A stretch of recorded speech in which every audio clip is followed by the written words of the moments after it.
Pemerintah akan mengkaji pelaksanaan teknis pemilihan umum. Mahkamah Konstitusi hari ini memutuskan mulai 2029 pemilihan umum. Mahkamah Konstitusi menghapus ketentuan ambang batas.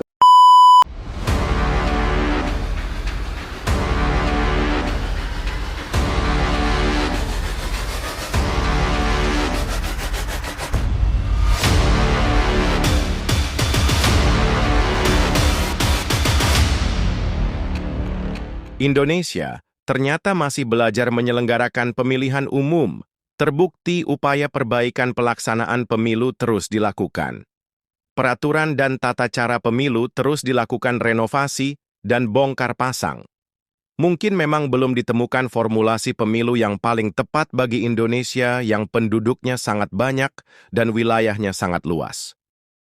Jika kita mengingat pada masa Orde Baru, pemilihan umum dilaksanakan secara tertutup, di mana masyarakat sebagai pemilih hanya diberikan kesempatan memilih partai, sedangkan wakil rakyat yang terpilih duduk di DPR ataupun DPRD ditentukan oleh partai, sedangkan presiden dipilih oleh Majelis Permusyawaratan Rakyat.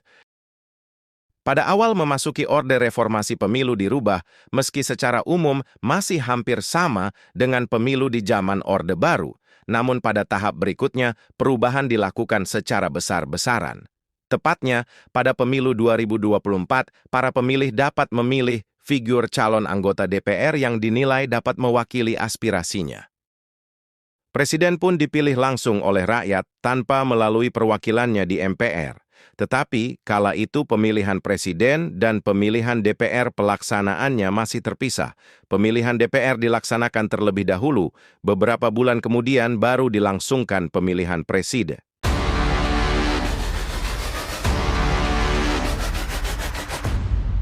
Pada pemilu tahun 2024, pelaksanaan pemilihan umum digabung menjadi satu, yaitu untuk DPR, DPRD Provinsi, DPRD Kabupaten, Dewan Perwakilan Daerah, serta pemilihan presiden. Sedangkan pemilihan kepala daerah juga dilaksanakan serentak pada 9 bulan setelah pelaksanaan pemilu.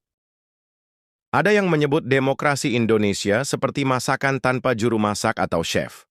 Untuk pertama kali negeri kita menggelar pemilu nasional dan pemilu lokal atau pemilihan kepala daerah secara serentak pada 2024.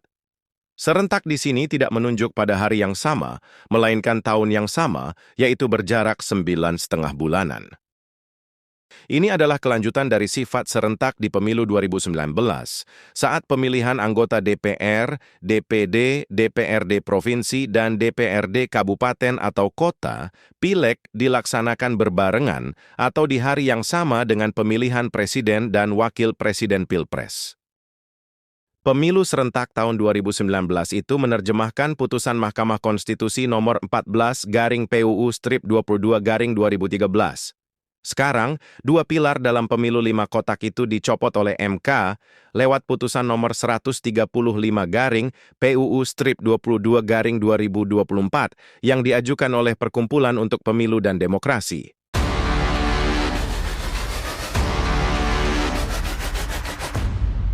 Mulai 2029 mendatang pemilihan anggota DPRD Provinsi dan anggota DPRD Kabupaten atau Kota akan masuk satu rumpun dengan pemilihan kepala daerah yaitu gubernur dan bupati, wali kota. Untuk gampangnya ini disebut pemilu lokal atau daerah. Putusan MK ini dibacakan pada Kamis, 26 Juni 2025. MK memutuskan pemilu nasional dan pemilu lokal atau daerah tidak lagi digelar pada yang sama seperti 2024, tapi terpisah. MK menetapkan waktu pemungutan suara pemilu lokal paling singkat 2 tahun atau paling lama 2,5 tahun sejak pelantikan anggota DPR atau DPD atau pelantikan presiden dan wakil presiden. Mulai 2029, pemilu nasional hanya untuk memilih anggota DPR, anggota DPD, serta presiden dan wakil presiden. Keputusan MK tak pelak mengganti model penyelenggaraan pemilu di level nasional dan lokal dari serentak dalam tahun yang sama menjadi terpisah dengan jarak waktu paling singkat 2 tahun.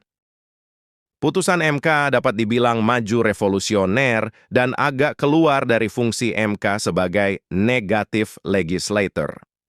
Putusan Mahkamah Konstitusi tidak hanya membelah kalender politik nasional menjadi dua jalur, tetapi juga sebagai penanda bahwa demokrasi Indonesia sedang mencari ulang irama yang sesuai dengan tubuh dan jiwanya.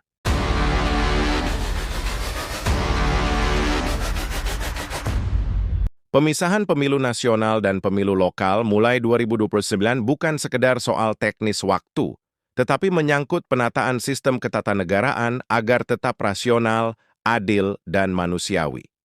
Selama 2 dekade reformasi, bangsa ini telah terlalu lama menanggung beban pemilu serentak 5 kotak. Dari Presiden, DPR, DPD, hingga DPRD dan Kepala Daerah, semuanya ditumpahkan dalam satu waktu. Hasilnya bukan hanya kebingungan pemilih dan membengkaknya beban kerja penyelenggara, tetapi juga pudarnya kualitas kontestasi, khususnya di level lokal. Pemilihan kepala daerah menjadi bayangan dari hiruk-pikuk pemilu nasional. Gubernur, bupati, wali kota, bahkan calon legislatif daerah kehilangan sorotan yang semestinya menjadi milik mereka. Kelelahan MK melalui putusan ini secara eksplisit menyatakan bahwa ketentuan pemilu yang memaksakan keserentakan penuh bertentangan dengan Undang-Undang Dasar 1945. Asas keserentakan yang awalnya dimaknai sebagai penyederhanaan pemilu dalam praktiknya menjelma jadi kelelahan demokrasi. Di bilik suara pemilih dihadapkan pada 5 surat suara yang berbeda, dengan beban informasi dan keputusan yang kompleks. Di lapangan penyelenggara pemilu tumbang kelelahan, bahkan pada 2019, setidaknya 894 petugas KPPS meninggal dunia, dan lebih dari 5.000 lainnya mengalami kelelahan berat.